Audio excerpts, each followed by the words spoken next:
Hey everyone, today I'm going to show you how to inspect and replace the bearings for the idler and belt tensioner pulleys. Both of these pulleys are driven by the serpentine belt, and over time the bearings for these pulleys will wear out and begin to make noise.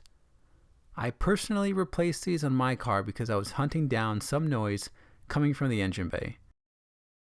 It ended up not being related to my worn pulley bearings, but I figured this video might help someone else out. The first thing you want to do is remove the air intake so that you can get access to the pulleys. If you need help doing that, I've got videos that will be linked down below. Once the intake is removed, you'll want to remove the serpentine belt. Use a 14mm deep socket and a ratchet to rotate the belt tensioner counterclockwise so that the tension is removed from the serpentine belt.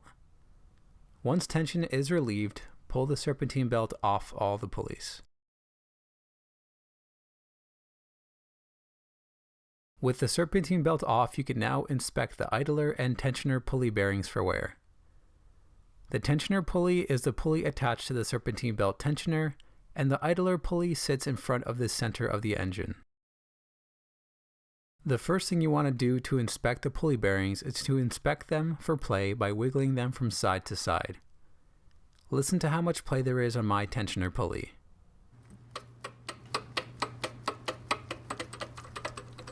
If your pulleys have play in them, you'll want to replace the pulley bearings.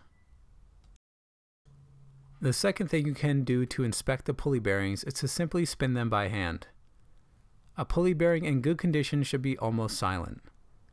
Listen to how much noise the tensioner pulley and idler pulley make on my car.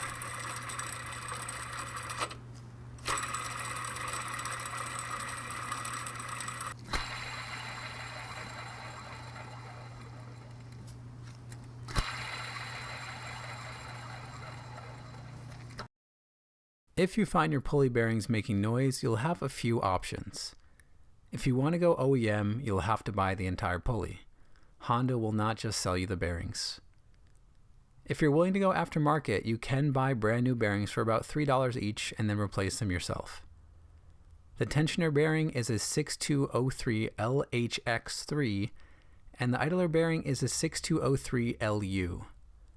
6203 is a code for the dimensions of the bearing, and the following letters and numbers indicate different characteristics of the bearing.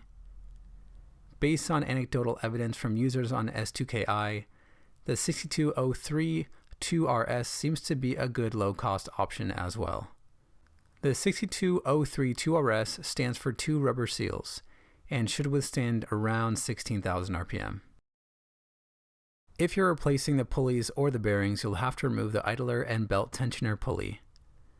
In order to remove the tensioner pulley, use a 14mm socket and a ratchet to loosen the reverse threaded bolt securing the pulley in place. Just to be very clear, this is a reverse threaded bolt, so in order to loosen it, you'll have to rotate it clockwise, and to tighten it, you'll have to rotate it counterclockwise. It's basically just the reverse. The pulley will come off with a washer on the front. Removing the idler pulley is pretty standard. Use a 14mm socket and a ratchet to loosen the bolt securing the pulley in place. This one isn't reverse threaded, so lefty is loosey and righty is tighty. This pulley will come with 2 washers on the front and an insert on the back.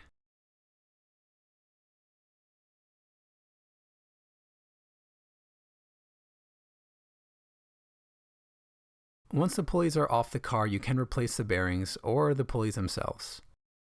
In order to replace the bearings, you'll need something close to a 19mm socket, a 26mm socket, a 1 1/8 inch socket, and a 1 13/16 inch socket. Replacing the idler pulley bearing is pretty straightforward. You can simply plop the idler pulley onto the garage floor and hammer the bearing out using a 19mm socket. To install the new bearing, you can flip the pulley over and hammer in a new bearing with a 1 1/8 inch socket.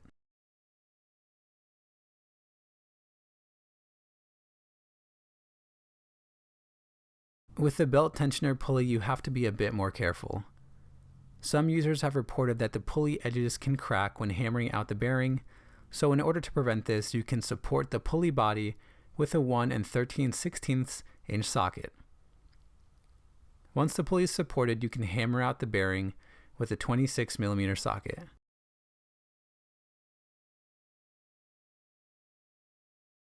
To install the new bearing, you'll want to flip the pulley over and hammer in a new bearing with a 1 1/8 inch socket.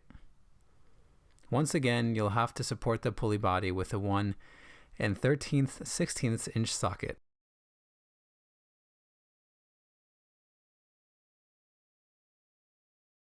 With the new bearings in your pulleys, you can install them back onto your car. Use a 14mm socket to reinstall the bolt securing the idler pulley in place. Torque it to 33 foot-pounds.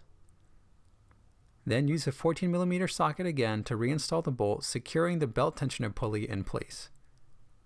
Remember, this bolt is reverse threaded, so you'll have to rotate it counterclockwise in order to tighten it. Torque it to 33 foot-pounds as well. Once your pulleys with new bearings are installed, you can test them out to see how silent they are. Check out the difference on my car.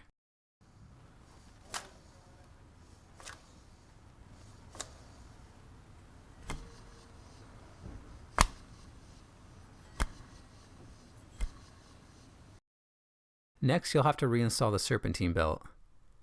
Insert the serpentine belt into place except for where it would normally sit on the belt tensioner pulley.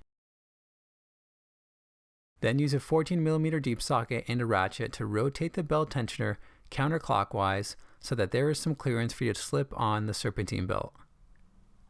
Once the serpentine belt is on, make sure it is aligned correctly on all the other pulleys. The last thing you'll need to do is reinstall the air intake.